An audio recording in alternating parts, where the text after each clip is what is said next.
Сіздер ме? Менің аты жөнім Сатпаева Әйгерім Бақытжанқызы. Мен зейнетке шығу бойынша және декретке шығу бойынша консультациялар беремін. Белялов Сергей Ситказевичтің шәкірті болып табыламын. Кешегі түсірілген видеода көптеген жақсы пікірлер қалдырып жатыр. Сонымен қатар қазақ тіліндегі видео көбісіне ұнап жатыр. Сол қазақ тілін дамыту мақсатында келесі видеоларым барлығын қазақ тілінде түсіретін боламын.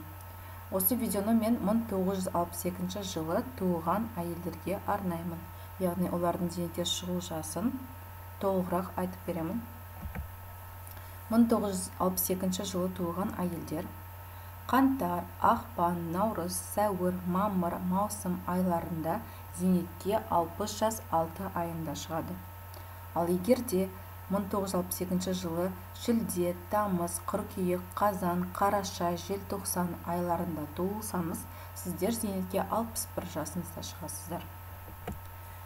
Яғни сол ерлердің зейнетке шығу жасы 63 жасты құрайды, ал әйелдер үшін жыл 6 айға созылып отырады. Келесі кестеде толығырақ, яғни сіз егер де қаңтарда туылсаңыз, 1962 жылдың сіз шілде айында 2022 жылдың шілде айында шығасыз, яғни 60 жас 6 айыңызда шығасыз. Ақпанда туған болсаңыз, тамыз айында тапсырасыз. Наурызда туған болсаңыз, қыркүйек айында тапсырасыз. Сәуірде туған болсаңыз, қазан айында тапсырасыз. Мамырда туған болсаңыз, қараша айында тапсырасыз. Маусымда туған болсаңыз, желтоқсан айында тапсырасыз.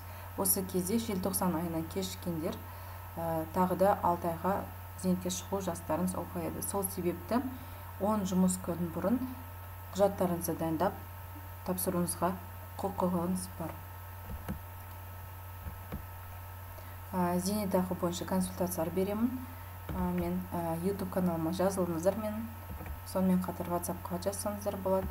Және Instagram-да мен парақшама тіркелсеңіздер болады. Ол жақта көптеген жаңалықтармен бөлісемін. Сау болыңыздар.